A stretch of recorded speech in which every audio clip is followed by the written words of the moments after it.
Throughout the United States, principals and teachers are creating positive classroom experiences using Dr. Glasser's theories. Schools that successfully devote their mission entirely to his philosophy of choice theory are designated as William Glasser Quality Schools. One of those quality schools is Grand Traverse Academy in Traverse City, Michigan. Principal Kay Mentley is an author and a senior faculty member of the William Glasser Institute. We asked Kay to comment on how she encourages and leads her teachers in creating and maintaining positive relationships with parents. I think in education, relationships are paramount. A student isn't going to want to learn from a teacher unless the student likes that teacher.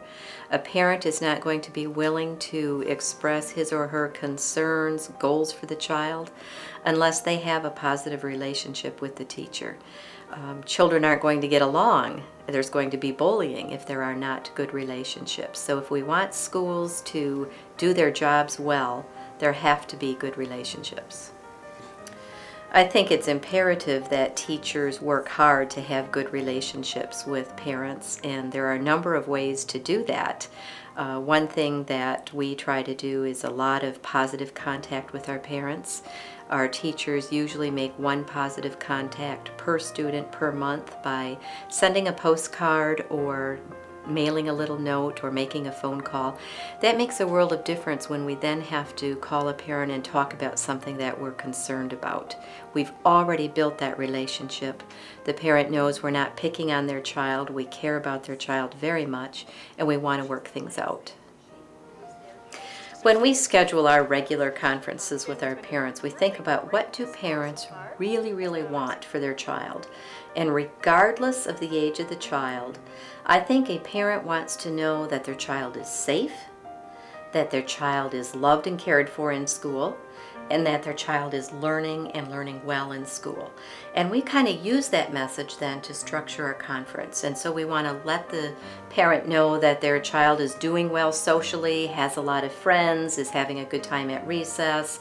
We want to make sure the parent knows the child is being treated well by other students and by staff members. We also want the parent to know we really care about their child. We've noticed some of the child's strengths, maybe some of the child's idiosyncrasies, talents, things like that.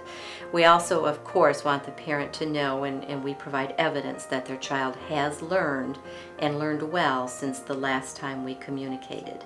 And so I think if we just kind of keep that simple message in mind, that can really structure every communication we have with our parents. It works very well for us. That same message works even when a student has a problem, because we can then say to the parent, I really care for your child, but he is not being safe around others, and we want to talk together about how we can help him better handle his anger, or share a little more appropriately, things like that. And that umbrella, I found it's actually made my job easier, because really every communication with parents fits within that umbrella. I think about my own children when they were younger and my grandchildren now. What do I want for them in any school setting? I want safe, I want them loved and cared for, and I want them learning. And that has just really simplified things for us. We work with our teachers to make sure that they're well prepared for conferences.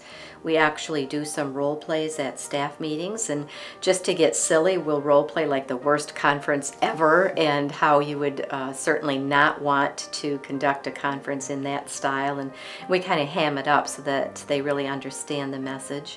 We want to make sure our teachers use what we use throughout the school, which are the caring habits, and stay away from the deadly habits of complaining and blaming and criticizing. It is sometimes necessary to bring up problems when we talk with parents. What we ask our teachers to do is anytime you're bringing up a problem, please also bring up a couple possible solutions that you can discuss with the parent. I don't think a parent minds hearing that there's an issue or a concern or a problem, but they don't want to think that the teacher doesn't know what to do. And that is just the teacher's throwing up his or her hands. And if a teacher can say, I'm thinking if we tried this, this, and this, it might work, then I think a parent has confidence in the teacher. We actually role play with our teachers, angry parents, and what to do about them. Anytime a teacher suspects it might be a volatile situation, perhaps divorced parents or something like that, they know to invite an administrator to that conference, or they know to ask an administrator to be sitting in the next room. And we will do that and listen to see if we need to get up and help out a little bit.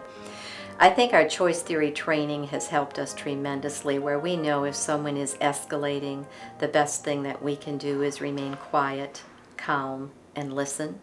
But we also set some limits on what we will not stand for.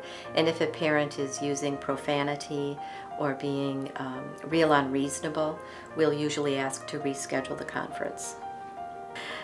We don't necessarily encourage home visits by our teachers, but what many of our teachers do is attend different athletic events or dance events, baseball games, things like that, that our kids of all ages are involved in the community.